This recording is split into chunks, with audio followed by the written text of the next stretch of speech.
আপনারা ভাববেন না যে আমরা চুপসে লেজ গুটায় ঢাকায় পালায় চলে যাব। আমরা সেই নাম দিয়ে রাজনীতি করি না। বাংলাদেশে বিএনপি ছাড়া কেউ নির্বাচনে অংশগ্রহণ করবে না। আমাদের নেতাদেরকে বলছে যে এখন পর্যন্ত ঢুকতে দিতেছি, নির্বাচনের আগের দিন আর এলাকায় আসবেন না, বলে দিচ্ছে অলরেডি। এই ভোট কেন্দ্র অমুক মার্কার, এই মার্কার বাইরে এখানে কোনো ভোট পড়বে না। আপনারা ভাববেন না যে আমরা চুপসে লেজ গুটায় ঢাকায় পালায় চলে যাব। আমরা সেই নাম দিয়ে রাজনীতি করি না। আপনারাও কিন্তু ছোট দল ছিলেন, আপনারা বড় দল হয়েও কিন্তু গত 16 বছর আওয়ামী লীগকে ফালাইতে পারেন নাই।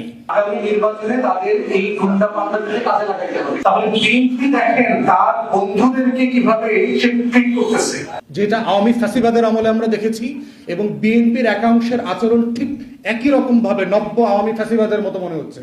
আমরা বিএনপিকে বলছি, আপনাদের একাংশ, খুবই সংক্ষিপ্ত একটা ফ্র্যাকশন একাংশ যে আচরণটা করছে, তাতে প্রত্যেক দিন আপনাদের হাজার হাজার ভোট কমছে।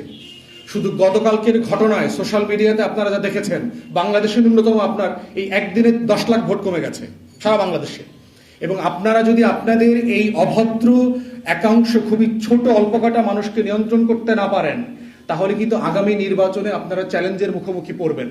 কারণ এই ক্রিমিনালদেরকে নিয়ে কিন্তু আপনাদের ভোট চাইতে যাইতে হবে, যারা এলাকাতে নৌন, সন্ত্রাসী, খুনি, মাদক ব্যবসায়ী, চাঁদাবাজ এবং গুন্ডা, এদেরকে নিয়ে যখন আপনি পলিটিক্যাল ক্যাম্পেইনে যাবেন, তখন এলাকাবাসী কিন্তু দুইবার ভাববে যে নির্বাচিত হবার আগে এরা এই ধরনের গুন্ডা পান্ডা নিয়ে আমাদের সাথে, আমাদেরকে ভয় দেখায়, আমাদেরকে হুমকি দেয়, নির্বাচিত হলে পরে কি হবে। আমাদের নেতাদেরকে বলছে যে এখন পর্যন্ত ঢুকতে দিতেছি, নির্বাচনের আগের দিন আর এলাকায় আসবেন না, বলে দিচ্ছে অলরেডি।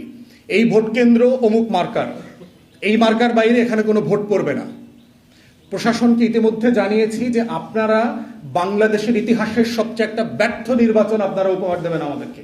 শুধু বরিশালের এক্সাম্পল দিয়ে যদি বলি, ডিসির সামনে গত পরশুদিন কি হয়েছে আপনারা দেখেছেন। বুলাদিন নাজিরপুরে একজন সচিব আসছেন, মাননীয় এলজিআরডি সচিব আসছেন এখানে, তারপরে একজন উপদেষ্টা জুমে অ্যাটেন্ড করেছেন, সেই প্রোগ্রামটা ভণ্ডুল করে দিয়েছেন। একটা তো হচ্ছে রাজনৈতিক দলের আচরণ, যেটা আওয়ামী ফ্যাসিবাদের আমলে আমরা দেখেছি, এবং বিএনপির একাংশের আচরণ ঠিক একই রকম ভাবে নব্য আওয়ামী ফ্যাসিবাদের মতো মনে হচ্ছে। এবং এটা বলে দিতে চাই আপনাদেরকে, হাসিনার ফ্যাসিবাদের সময় কিন্তু আমরা চুপসে যাই নাই, আমরা কিন্তু গ্রুমের থ্রেশহোল্ডকে